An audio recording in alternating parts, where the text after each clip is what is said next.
दोस्तों नमस्कार, मैं दीपक गौतम एक बार फिर से आप सभी के समक्ष हाज़िर हूँ। आज मैं आपको एक ऐसी साधना देने जा रहा हूँ जो जो मात्र एक दिन की होती है, मुख्य रूप से एक दिन की होती है। और उस मंत्र के बाद, उस साधना के बाद आपके जितने भी कार्य, जीवन में जो भी कार्य अटके हुए हैं, सारे कार्य सफल हो जाते हैं। ठीक है। या फिर आप जो भी कार्य करते हो, माँ काली के मंत्र को स्मरण करते हुए, उनका स्मरण करते हुए, तो वो सारे काम सिद्ध हो जाते हैं। साधना बहुत छोटी है, बहुत लंबी नहीं है। इसका जो विधान है वो है कि आप दीपावली के दिन, सूर्य ग्रहण के दिन, चंद्र ग्रहण के दिन, होली के दिन आप इस साधना कर सकते हो। तो जैसे कि आप जानते हैं कि दीपावली भी पास आ रही है और सूर्य ग्रहण भी पास आ रहा है। ठीक है। तो आप इस साधना को उन दोनों में से किसी भी दिन कर सकते हो या फिर दोनों दिन भी कर सकते हो। ठीक है। साधना जो आपको करनी है, आपको रात में करनी होगी अगर दीपावली के दिन आप करते हो। ठीक है। लेकिन अगर आप सूर्य ग्रहण में कर रहे हो तो आपको दिन में ही करनी पड़ेगी, खासकर जब एक ग्रहण का जो एक समय होता है उस समय के बीच। ठीक है। ऐसा नहीं कि सूर्य ग्रहण होता है कि ख़त्म हो चुका है लेकिन आप उसके बाद कर रहे हैं, नहीं। अगर आप सूर्य ग्रहण में करोगे तब उसका प्रभाव आपको मिलेगा, अन्यथा नहीं मिलेगा।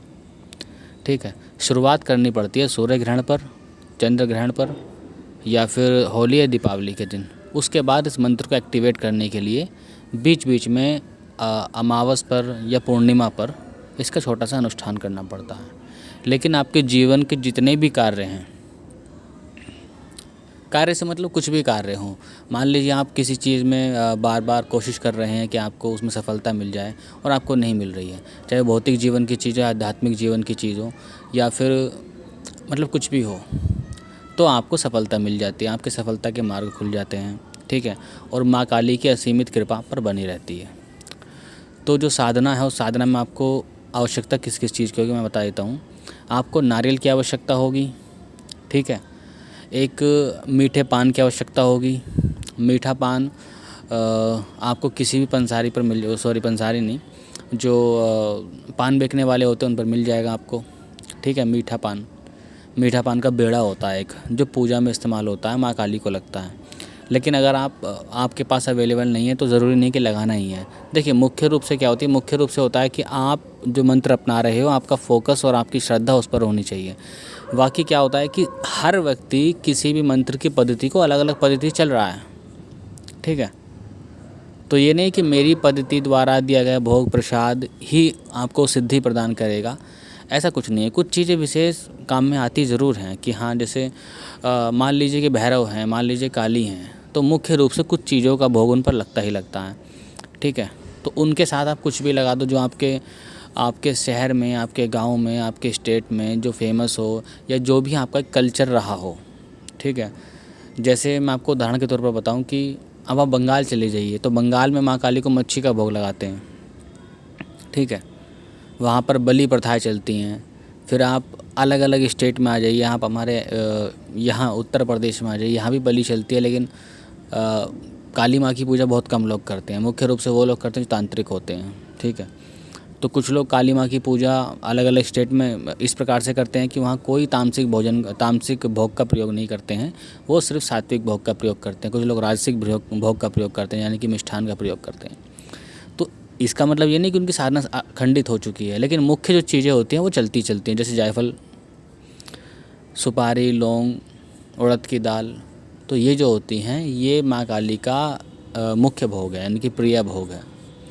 ठीक है। तो अगर मैं आपसे बोल रहा हूँ कि पान का बीड़ा लगाना है, तो इसका मतलब ये नहीं कि पान आपको नहीं मिला तो आप साधना ही करने न बैठो। ठीक है। जो मैं आपको चीज़ बता रहा हूँ वो आपको भोग में लगानी है। अगर वो आपके पास अवेलेबल नहीं है तो मैं आपसे कहता हूँ कि आप सिर्फ कुछ मिष्ठान लगा करके माँ काली को बस साक्षी मान करके उनसे प्रार्थना करके आप कर लेना, आपको सिद्धि मिल जाएगी। या आपको कोई नहीं बोलेगा।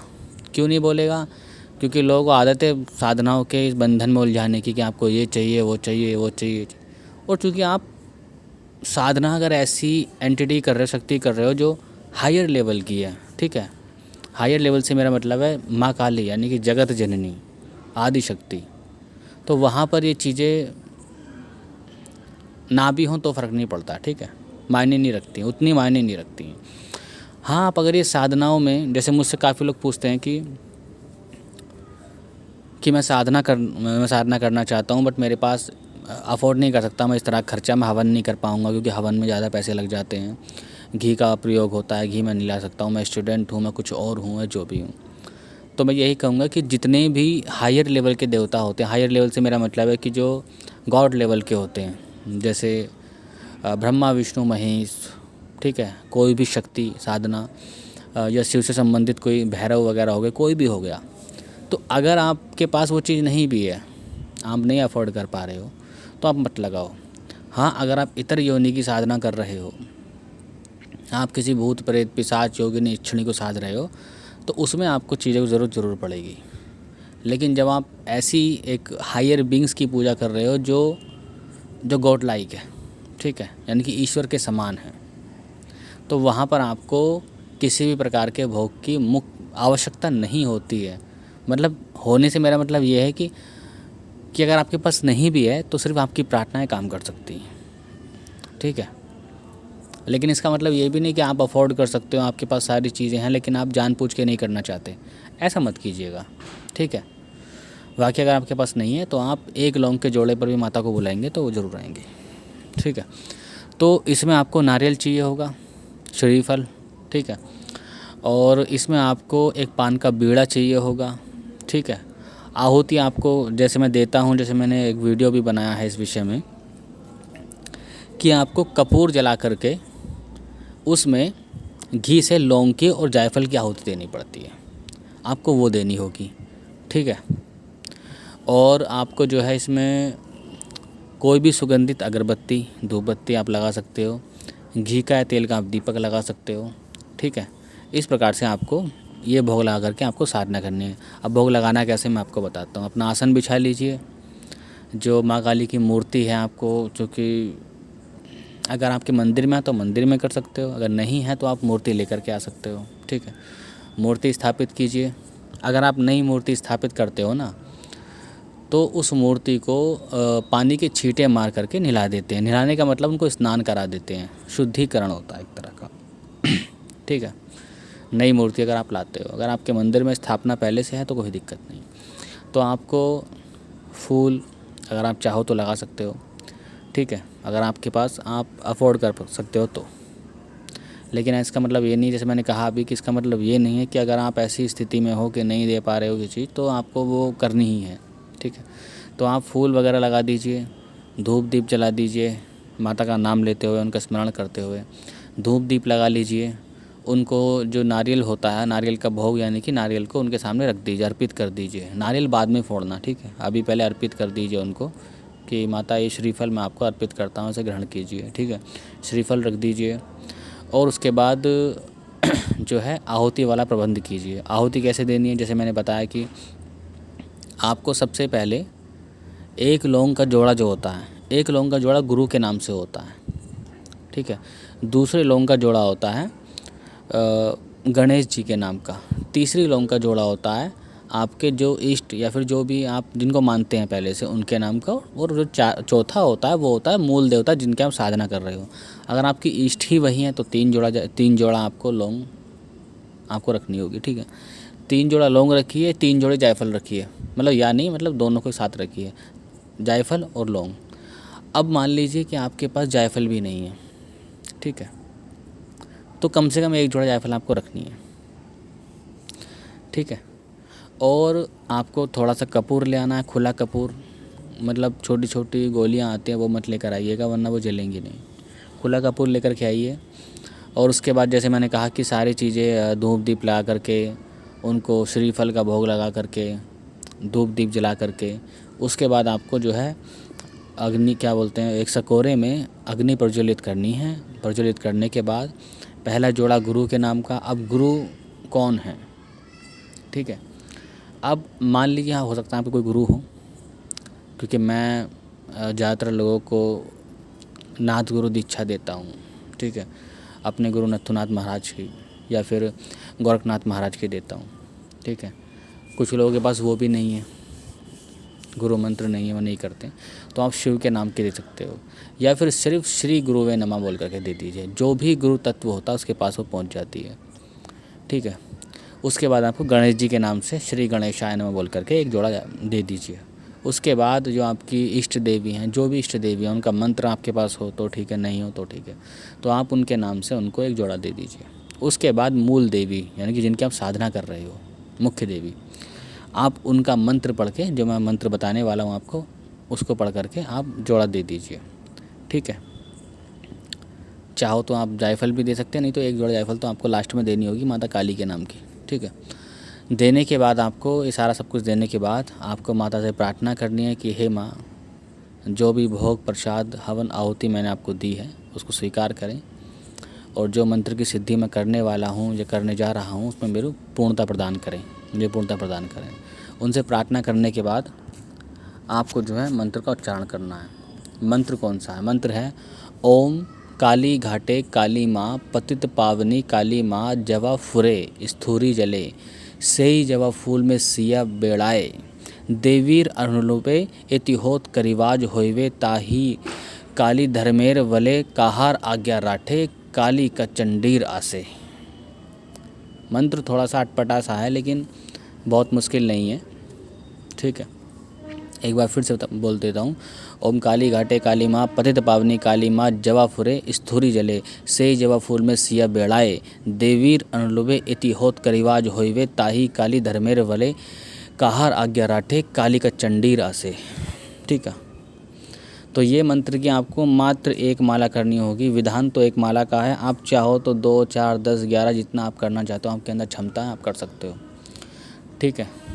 और ये सब करने के बाद आपकी वो मंत्र की सिद्धि हो जाएगी। जैसे मैंने कहा कि या तो दिवाली की रात्रि को आपको करना है या फिर ग्रहण के समय आपको करना है, चाहे वो चंद्र ग्रहण हो, सूर्य ग्रहण हो, कोई भी समय हो, कोई दिक्कत नहीं है, ठीक है। तो इस वक्त वो समय भी है, आप कर सकते हो। जैसे मैंने कहा कि अगर आपके पास कुछ नहीं है तो आप दीपक लगा करके कर सकते हो, कोई दिक्कत नहीं है। अगर आपके जीवन में ऐसी कोई समस्या है कि आप अफोर्ड नहीं कर सकते, आपके पास पैसे नहीं है कि आप 50, 60, 100 रुपये खर्च कर पाओ, तो मैं समझता हूँ कि आप बस प्रार्थना करके आप मंत्र जप कर लीजिएगा, आपकी सिद्धि हो जाएगी। अब ये मंत्र काम किस चीज़ में आता है?